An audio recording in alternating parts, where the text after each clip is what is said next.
Bonjour à tous et bonjour à toutes et bienvenue dans le port de Saint-Icos.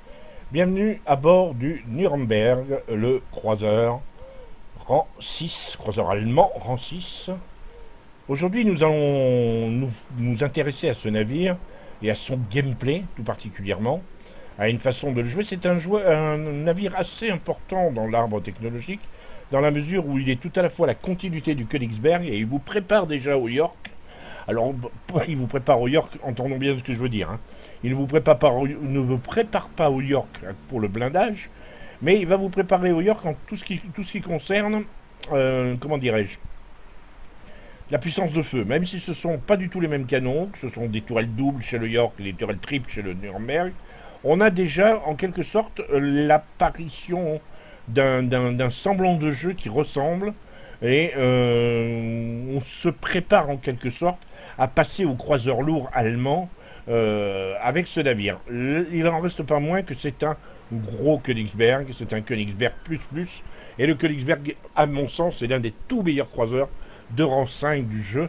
C'est dire. Hein, le Königsberg, le Nuremberg est un Königsberg à peine amélioré, c'est vrai, qui n'est pas forcément excellent en tier 6, dans le sens où il a quand même des rivaux assez costauds. Je pense au Graf Spee, au Leander, je pense au Lucas d'Aoste, je pense bien sûr à la Aube, au Budioni, qui pour moi sont les meilleurs.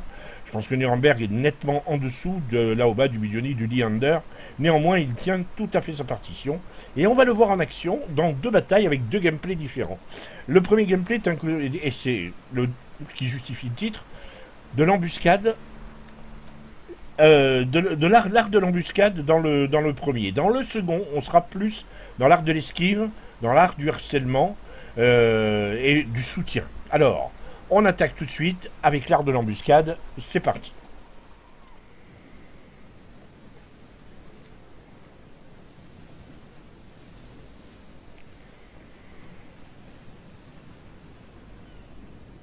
Et nous sommes partis. Nous sommes partis sur... Merci beaucoup.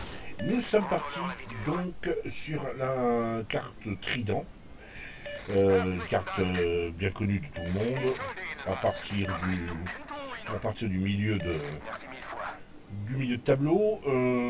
C'est un trio de croiseurs tiers 6 dans une bataille rang 6 où les rangs 5 sont assez nombreux. Donc double Nuremberg et un Graf Spee. Les Nuremberg, c'est Paulon, le pilote du navire, et qui m'a fourni cette vidéo, je l'en remercie. Griffon et le HSF Graf Spee, en fait, de Thomas 17S. Un navire qu'il a l'air d'apprécier beaucoup, il joue pas mal. Et c'est vrai qu'il est très fun à jouer, mais très spécial aussi. Un Graf Spee ne se joue pas exactement comme un croiseur. Il faut être extrêmement prudent, parce qu'il est assez fragile. Face au cuirassé, il fait très mal au croiseur, mais il est très fragile face au cuirassé. Donc il faut faire attention à ce qu'on fait. La carte, deux groupes. Le groupe principal, plutôt centre et est, se dirige vers C. Le groupe de l'ouest, avec le Futschul et notre division d'ADML, étant plutôt à rester, à musarder un peu sur A. Mais il y a une grosse offensive ennemie, ça va être très compliqué. Une grosse offensive ennemie sur A, et une offensive qui est menée par un Leander qui doute de rien d'ailleurs. Alors ça c'est un classique, Paulon adore s'installer là. J'ai déjà vu dans une vidéo, je ne sais pas si je l'ai posté, mais elle le sera si c'est pas encore fait. En Budioni, on va virer la minima en Budioni, s'installer à cet endroit-là et faire un Kraken plus 1, qui est quand même pas banal. Ah, le Leander ne s'en sortira pas. Il n'a pas réussi à sortir le Futschul.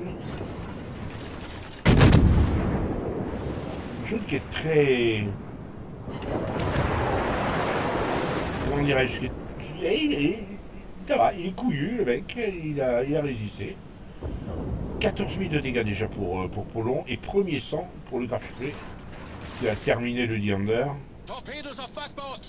Bon, les torpilles, il n'y a pas grand chose à craindre. Il va avancer un tout petit peu. Il regarde si le Graf Spee n'est pas en danger. C'est le cas. Et le Fuchun n'a pas repris sa quête.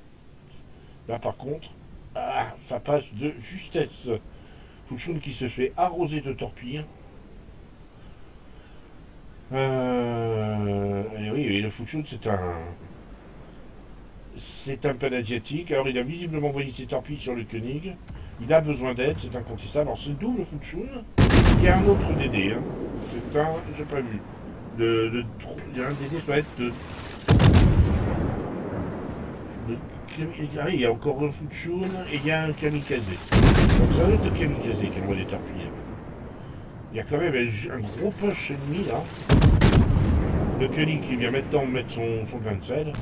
Il y a exactement ça, c'est un Kamikaze qui envoie des torpilles sur le Fuchun des verts.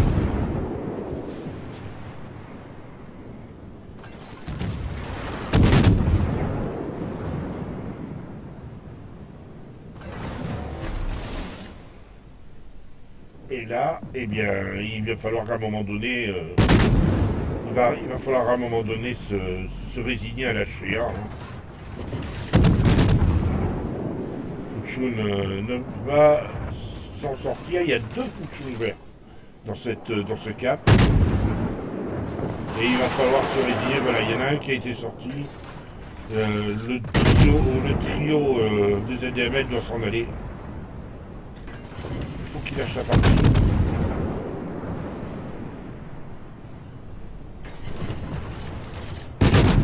Mais j'ai pas l'impression qu'il soit au courant.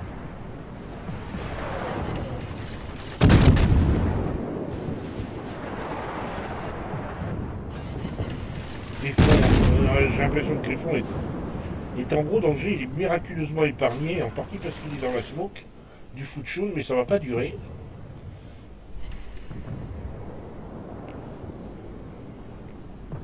Le Koenig se fait arroser joyeusement. 5 marmottes de tuer. C'est pas gentil ça pour le. Voilà, rien de plus. Alors dans cette position, c'est impressionnant parce que les rouges n'osent plus avancer, même s'ils vont caper. Hein. Ils ont lâché le cap parce que voilà quoi. Le Gaïa reste en place, n'ose pas avancer et derrière c'est un autre Koenig. Pour l'instant, les verts se sont plutôt bien débrouillés. Dans le sens où ils ont détruit un croiseur bien cuirassé contre un simple destroyer chez eux, mais ils ont perdu de cap. Parce que le gros de la flotte verte n'a pas poussé sur C, et ils ont perdu le cap C, c'est étonnant d'ailleurs. Ils avaient probablement clairement l'avantage numérique, mais ils n'ont pas poussé. Tentative de torpillage très sournois de Polon. Et il s'en va. Il est repéré. Alors il est repéré par qui? Ah oui, il y a un destroyer là. Le Fuchun. J'ai l'impression que les torpilles... Ah oui, bien joué. Une seule à portée, mais sur l'Octopskaya.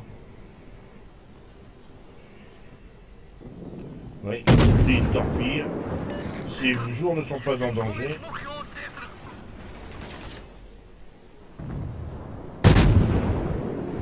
Mais c'est compliqué pour l'Octopskaya. Il n'y a plus une inondation, donc il est obligé maintenant qu'il y a intérêt à ne pas prendre une inondation, un incendie supplémentaire, parce que ça va être compliqué pour lui. Et voilà, l'incendie en question. Il en a peut-être même deux d'ailleurs. Oula, là, l'Octopskaya s'est attiré sur qui? Un des deux Nuremberg. C'est sur Griffon qu'il a tiré.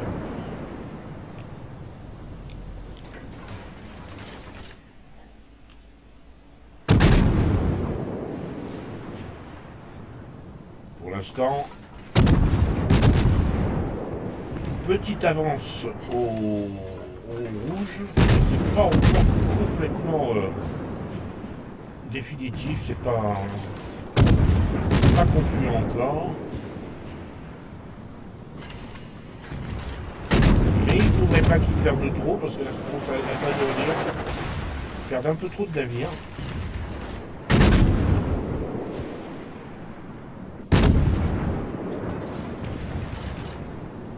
54 000 de dégâts, ça monte toujours.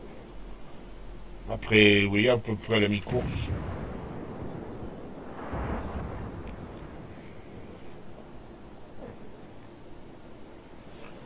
Un Kongu est venu les aider à contester le point A, mais ça reste assez timide quand même. De l'autre côté, le gros de la flotte s'est complètement brisé. Ils ont perdu des navires. Il n'y a plus que 3 navires qui peuvent passer. Là, par contre, je dirais que la situation stratégiquement n'est pas à l'avantage des Verts. Il va falloir faire quelque chose pour... Et voilà, ils perdent encore un croiseur. Là, maintenant, on peut pratiquement parler de... C'est quasiment sûr. S'ils sortent pas un cuirassé très vite, c'est quasiment cuit. Et ils sont en train de perdre B en plus. La situation est compliquée, vraiment compliquée. Ah, un Fuchou, c'est intéressant, ça. Il y a moyen de le... Non, oui. L'hydro, et on attaque, voilà, l'hydro, les torpilles qui arrivent.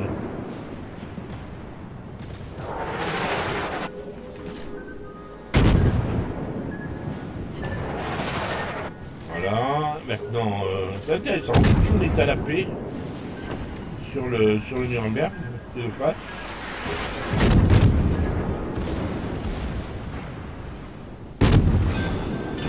Voilà. Il a détruit 2 navires. Il a fait une frappe double sur le König à l'incendie. Et il a fait et il détruit dans la foulée le Fuchsum. Ils ont détruit 5 navires et pour lui, lui tout seul, on a détruit 3 quand même. 77 000 de dégâts, c'est vrai que c'est un joli total. Ce serait dommage que ce soit associé à une défaite quand même, parce que là, il utilise super bien son Nuremberg, incontestablement.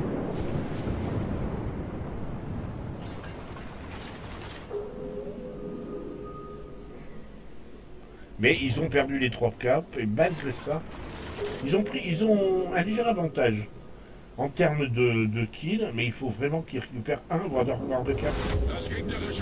Le Kongu a sorti le Königsberg, c'est pas perdu, hein. Il semblerait que Griffon se dirige vers B, et Poulon s'en va sur A. Ça suffit, Ah oui, voilà, Griffon risque d'être... Ah non, c'est Thomas qui se dirige...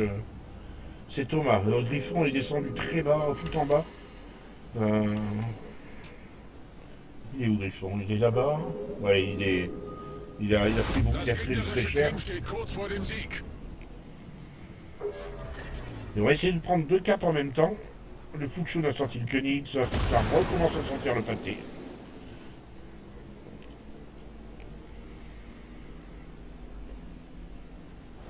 Mais c'était clairement pas au Graf Spee d'aller chercher B. Il va avoir beaucoup de mal à chasser les 2 DD qui vont lui contester le cap. Il aurait fallu que Griffon reste avec le Graf Spee, par exemple.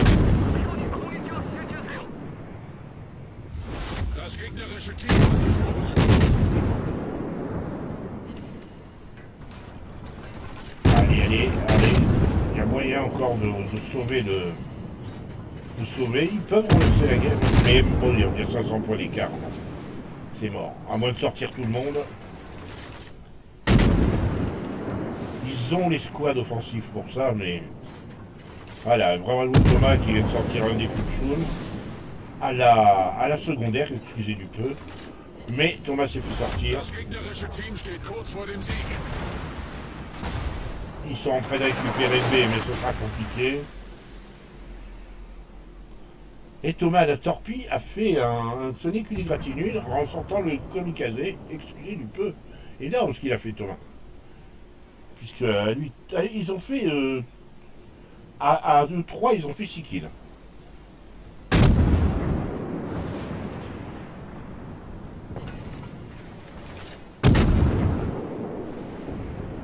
Ah, il peut aller chercher l'Octopskaya. L'Octopskaya va très très peu avancer. Ils ont 400 points d'avance. Hein. Donc, et ils contestent toujours le point B. Les Verts n'ont pas récupéré le point B. Donc l'Apollon va essayer effectivement un coup de force. Le problème, c'est que s'il se fait sortir par l'Octopskaya, je vois pas les survivants remporter la bataille. C'est quand même pas les plus costauds qui resteraient. Polo tient un peu les clés de la bataille là sur ce. Ouais, l'Octopskaya a accéléré, il sait que Nuremberg peut le plier. Griffon vient de se faire sortir par le Bretagne. À contre-temps, Griffon sur ce coup-là. Il aurait dû aider Graf Spee quand Graf Spee a attaqué. Elle n'est pas arrivé après coup. Il s'est fait cueillir tout simplement.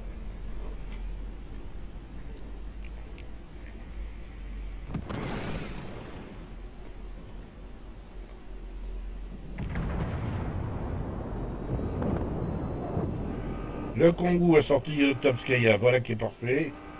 400 points d'écart, enfin moins de 380 points d'écart. C'est beaucoup. Malheureusement, ouais, Duka a sorti le Fuchun et ils sont plus que 2 contre 3. Alors techniquement, c'est pas perdu. Le Nuremberg a des moyens de sortir un Ducadaos. Mais si le Ducadaos le joue bien, le Nuremberg va avoir beaucoup de mal. Le Ducadaos, on va voir s'il joue à la paix ou pas. Voilà, il joue à la paix. Il va être compliqué à jouer. Parfaitement intégré qu'il fallait tirer à la paix sur le Nuremberg.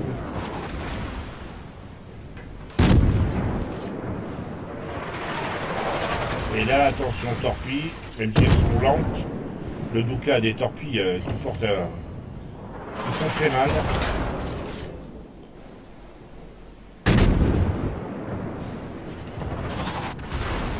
Soutien pour Polon qui est à 93K de dégâts. La Bretagne qui est en embuscade. Polon qui a très bien compris que ça ne servait à rien de lancer les torpilles. Le Duka les a lancés, mais trop tôt, beaucoup trop tôt. Et là, il va essayer de tourner pour les lancer. Et si Polon tourne, il n'aura pas le temps. Les torpilles vont être lancés trop tôt, ils vont se ramer. Ah si, il est passé. Et voilà, ils se sont ramés. Et il y a 2 torpilles au but. 108 dégâts, c'est énorme en termes de dégâts, c'est beaucoup pour un Nuremberg, mais notoirement insuffisant pour sauver la game. C'est pas la faute de Polo.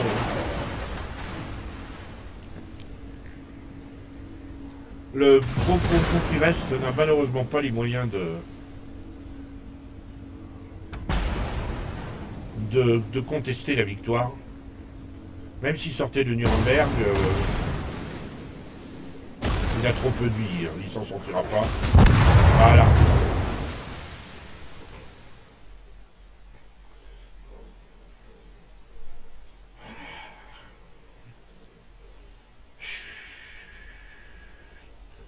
On va voir comment ça se présente. Retour sur ce formidable croiseur de tiers de rang 6, croiseur allemand, le Nuremberg. Et on va passer tout de suite aux écrans de la bataille.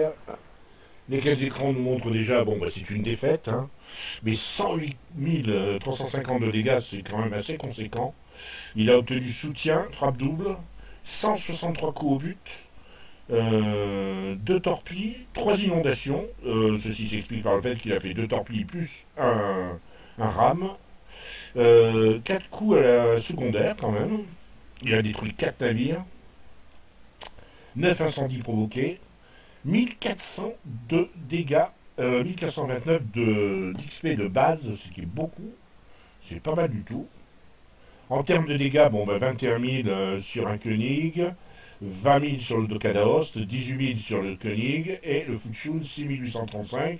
Donc c'est pas du... Il n'y a pas de KS, il n'y a pas de sécurisation de skill, et pourtant il a fait 4 kills.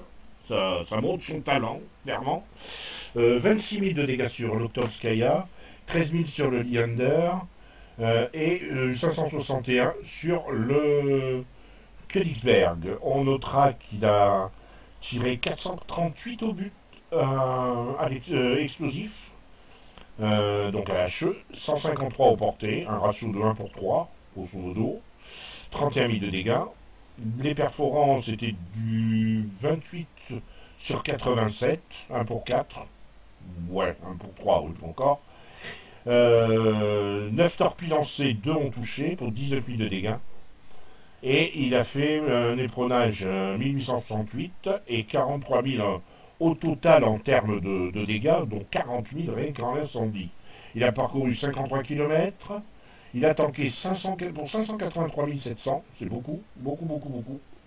Voilà pour cette bataille. Il aurait été dommage qu'elle passe, elle ne passe pas à la postérité. Je veux dire que ce serait dommage qu'elle ne... Oui, qu'elle ne fasse pas l'objet d'une vidéo. Je me suis dit que cette bataille était vraiment très intéressante.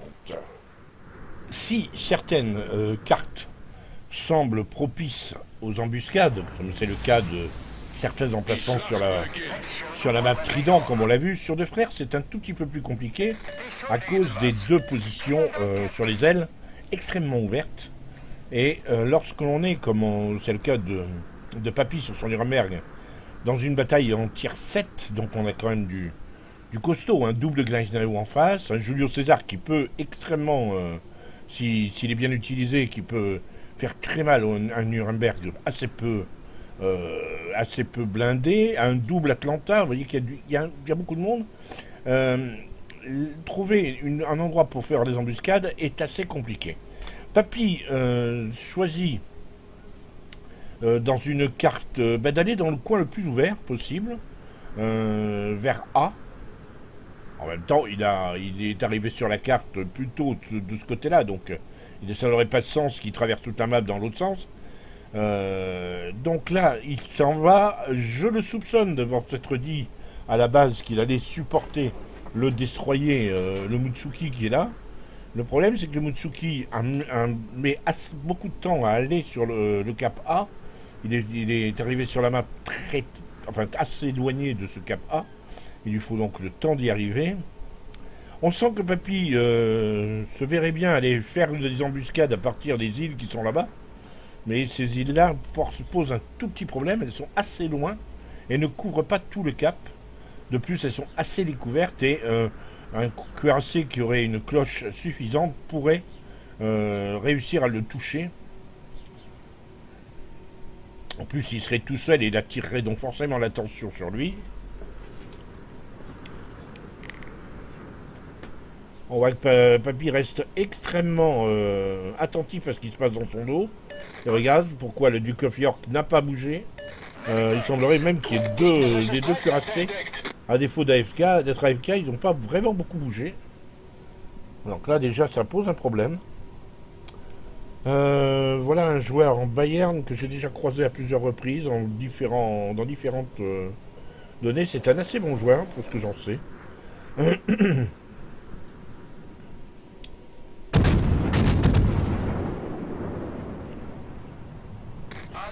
Voilà un Atlanta qui pourrait être effectivement une victime toute désignée pour Papy si Papy a réussi à trouver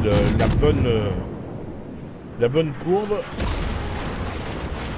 Et vous voyez, tout de suite, on a essayé de lui tirer dessus. Pas passé loin. Alors Atlanta, lui, il est allé quand même... il va essayer YOLO, hein. Le Bayern, lui aussi, il va froidement. Donc là, on est dans une situation, on a vu Poulon tout à l'heure, derrière un rocher, dans une position assez neutre. Là, Papy se place exactement dans les mêmes conditions. Mais c'est pas viable très très longtemps, à la différence de l'autre partie. Il va falloir bouger. Ne serait-ce qu'à cause du push ennemi, des ennemis qui, au fur et à mesure où ils vont avancer, et vous voyez, finiront par trouver des angles sur le Nuremberg de Papy. Ne serait-ce que ce Gneisenau là, par exemple, vous voyez, qui était déjà dans une position intéressante, qui aurait pu lui tirer dessus.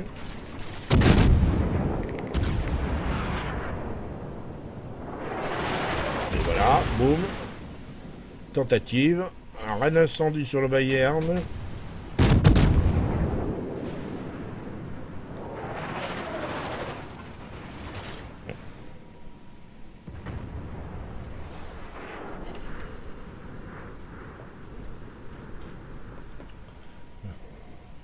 Situation, voilà, il se fait oublier, il n'est plus spoté, mais il y a quand même 3 cuirassés dans le coin. Ça c'est pas forcément, c'est difficile à vivre ce coin-là. Un autre Gneisenau, donc l'autre Gneisenau qui fonce droit vers lui. Bon, il est encore loin. Hein. Le Bayern qui a perdu beaucoup de vie dans cette affaire. Et Papy qui juge plus prudent de s'éloigner. Il est vrai que l'essentiel de la flotte verte est plutôt parti vers D et les cuirassés, au moins des 2 cuirassés qui étaient AFK, semblent enfin bouger. Donc il est bon de reculer. Vous voyez que Papy utilise à plein l'une des forces de Nuremberg, à savoir que 2 tourelles sur 3 sont sur l'arrière, elles tournent à 360 degrés. C'est plutôt intéressant parce que ça lui donne la possibilité de tirer avec les 2 tiers de sa puissance de frappe, tout en fuyant. Ce n'est pas de l'humour, c'est intéressant, parce que le Nuremberg est un navire assez faible, qui tôt ou tard est amené à esquiver des offensives ennemies, et que les tourelles de ce côté-là sont beaucoup plus utiles que de l'autre côté. Imaginez 2 tourelles à l'avant, le Nuremberg ne serait pas très efficace avec 2 tourelles à l'avant.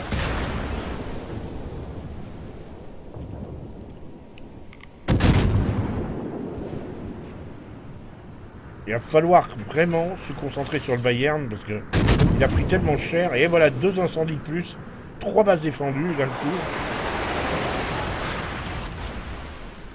Il faut absolument sortir un des cuirassés. Pour l'instant, l'équipe verte a légèrement l'avantage. Ils ont réussi à caper ils ont 3 caps. Même s'ils se font contester le cap, ce cap-là où se trouve Papy. Mais Papy a très bien compris qu'il fallait sortir le Bayern. Donc il se focus là-dessus.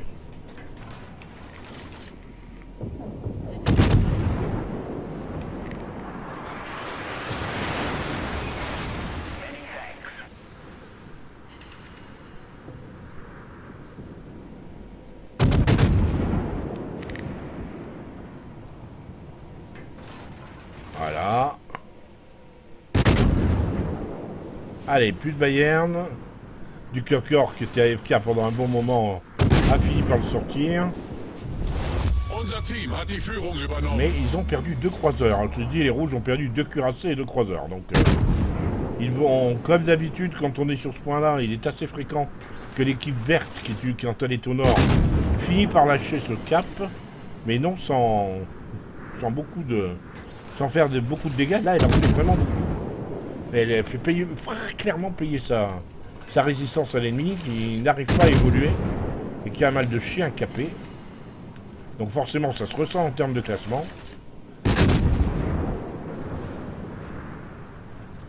Papy lui s'amuse bien, vous voyez, il est à 8 bases défendues. Et allez, une 9e.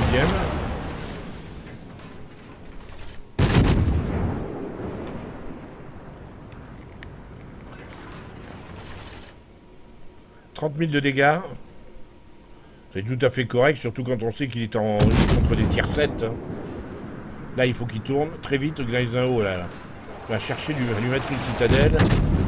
Et s'il le touche, Gneisenau peut vraiment lui faire très mal.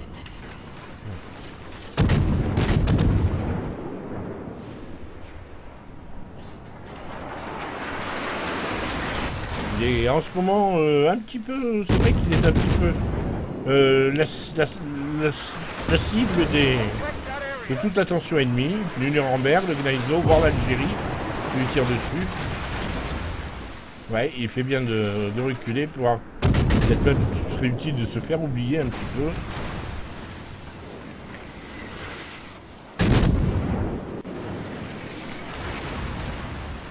Encore un incendie. Encore une base défendue. Tout va bien.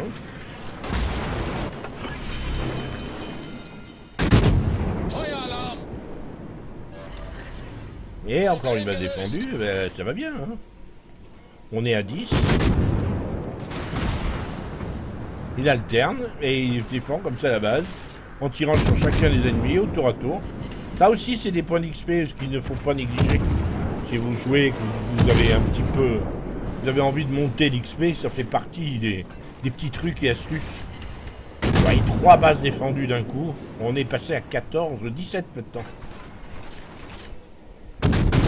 Et tout ça, ça permet à l'équipe de Papy de monter 300 points d'avance. Là, il a pris cher.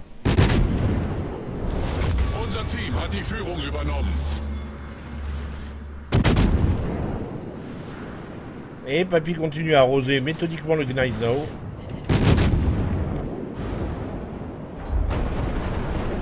Là, il se prend un... Ouais, il s'est pris le Shorts qui... Bah oui, le Shorts qui vient lui couper la route et qui tire vers l'arrière, lui. Il tire sur l'autre cuirassé. Il y a un cuirassé qui est... Voilà, qui est là-bas, le Gneisenau. En gros, chacun son Gneisenau. Ouais. Papy, c'est qui s'est excusé. Et le Shorts est mort. La situation commence à s'équilibrer un petit peu, même si l'écart est toujours de 200 points. Par contre, le Gneisenau là, le risque fort de se bitcher.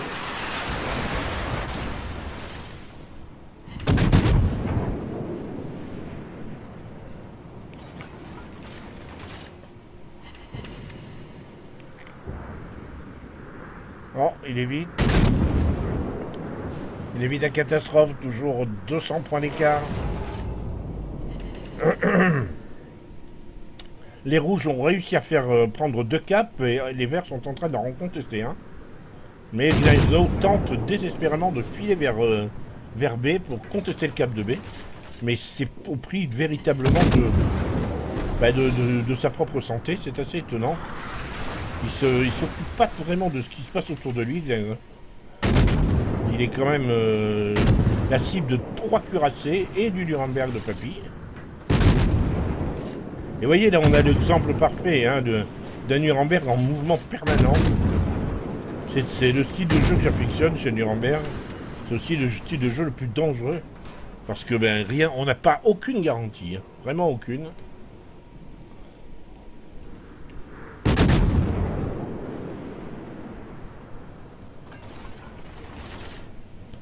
Voilà, Papy va pouvoir un petit peu souffler. On a eu quand même une longue séquence extrêmement violente. La partie étant à basculer, bien sûr. Il ne reste que 2 croiseurs et un cuirassé chez les rouges. Et je présume qu'effectivement... Ah, Papy va retourner derrière ses cuirassés. Le Kongu, Gneisenau, Koenig, qui ont quand même beaucoup de vie. Pour des cuirassés, je trouve qu'ils n'ont pas... À part le Gneisenau qui a été au CAC. Et les autres, je trouve qu'ils n'ont pas franchement fait le... Je serais assez curieux de voir leur classement à l'arrivée, ces deux-là. Le Kongu et le Koenig, parce que j'ai quand même très nettement l'impression qu'ils n'ont pas fait énormément de dégâts. 855, la partie est quasiment finie. Hein. Ils ont 2 caps assurés maintenant. Les rouges ne peuvent plus que défendre. Et avec un Gneisenau là-haut qui risque fort de passer de Via Trépaille à l'Algérie, qui défend ce qu'elle peut. Est-ce que Papy va tenter le coup de tirer sur l'Algérie? Non, c'est un tir trop difficile.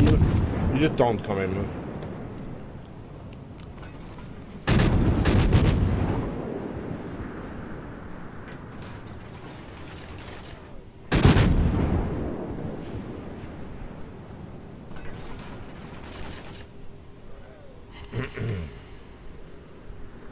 Ah, il a réussi à toucher, hein, pas mal. Le Gneisenau rouge s'enfuit. Plus grand chose à espérer, naturellement. Hein. Papy qui a fait 75 000 de dégâts, ce qui pour un tiers 6 est tout à fait correct. Hein. Véritablement, c'est une bataille contre des tiers 7, je le répète. Donc c'est véritablement un très bon coup. Voilà, l'Algérie a disparu. Ils n'ont plus que 50 points marqués. Et ce sera la fin de la partie. Et puis ils s'embarquent embarrassent un peu les crayons là. Alors, tirer sur le Gneisenau pour participer à sa destruction finale et à la victoire. Parce que là maintenant, si le Gneisenau sort, c'est fini. La partie est terminée.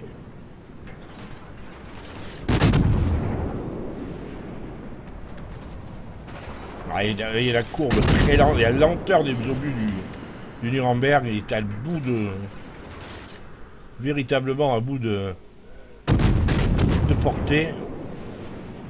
3000 points de vie, il est en train de se reloader, hein, de se soigner. Et voilà, fin de la partie. Voilà, on a enchaîné sans transition sur la deuxième bataille. J'espère que ce soit sans transition ne vous a pas trop surpris. On est passé de l'art de l'embuscade à l'art du harcèlement et du support. C'est ce qu'a fait Papy. Il a tout de suite compris que se cacher derrière une île et se mettre en harcèlement n'aurait aucun sens et finirait par se retourner contre lui. Il a donc décidé de passer au support, à bouger, à beaucoup dodger. Et ça, c'est l'une des forces du Nuremberg qui y arrive très bien. Et parce que, clairement, le flanc du Nuremberg ne supporte assez mal les obus, surtout quand il s'agit des obus, par exemple, du Gneisenau. On passe aux écrans de bataille. Allez, hop, les écrans de la bataille. Merci. Non, pas celui-là. Pas celui-là, pas celui-là. 1732 points d'XP, 87 XP libre. 145 coups au but avec un ratio de 8 d'incendie, ce qui nous fait grosso modo un petit 5% d'incendie, ce qui est correct. Sachant que 100 coups au but minimum, c'est un minimum avec le Nuremberg. Si vous pouvez considérer que vous faites une bonne bataille avec 100 coups au but avec le Nuremberg. Hein. Ça, c'est clair. Il finit second, assez loin, 400 points quand même. Un peu plus, 320 points pour être d'un Atlanta. Mais bon, c'est un Atlanta, il était un tier 7. Puis, petit tier 6, c'est quand même devant les Shorts, Gneisenau et autres, hein, ce qui est quand même assez impressionnant. En termes de dégâts, 42 000 sur un Gneisenau, 20 000 sur un Bayern. Il n'a pas coulé de navire. Peut-être est-ce la raison pour laquelle il n'est que second. Par contre, il a tanké pour 830 000, ce qui est beaucoup. Et il a parcouru 56 km. Il a surtout joué le rôle en quelque sorte de verrou.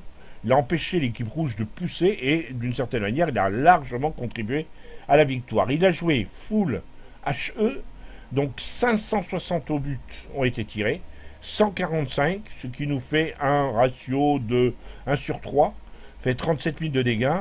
Et il a mis pour 39 000 de dégâts à l'incendie. Ce qui est, oui, c'est correct. On peut dire que c'est correct. Il n'y a pas de souci. Donc, en guise de conclusion, nous avons vu deux types de gameplay extrêmement différents qui montrent. Alors, tout à l'heure, c'est vrai qu'en intro, j'ai dit que c'était un petit peu. Il nous préparait au York. En fait, il nous prépare surtout à une cassure avec le York. Le jeu du York se joue beaucoup plus comment dirais-je, au contact. Le York est un tout petit peu plus blindé. Le Nuremberg est une danseuse. Il faut absolument qu'il danse, sinon il ne s'en sort pas. Et ça, c'est tout à fait clair. On l'a très nettement vu. L'effort, et je trouve que l'exploit de Papy a été de ne pas prendre tant de dégâts que ça. Donc j'espère que ces deux gameplays vous auront été utiles pour la suite des événements, pour apprendre à jouer le Nuremberg. Puisque de toute façon, si vous jouez les croiseurs, vous allez être amené à les jouer, ne serait-ce que les croiseurs allemands. Et il faut jouer toutes les branches, tous les types de gameplay de croiseurs. D'abord, pour trouver votre type de gameplay, celui qui vous va bien. Et 2, pour anticiper éventuellement la réaction de certains de vos adversaires. Parce que si vous savez jouer le Nuremberg, vous saurez ce que doit faire et ce que ne peut pas faire votre adversaire. Et vous pourrez anticiper certains tirs. Voilà, j'espère que cette vidéo vous aura plu. Je vous dis à très bientôt. N'hésitez pas à liker, à commenter. Et à bientôt si vous le voulez bien.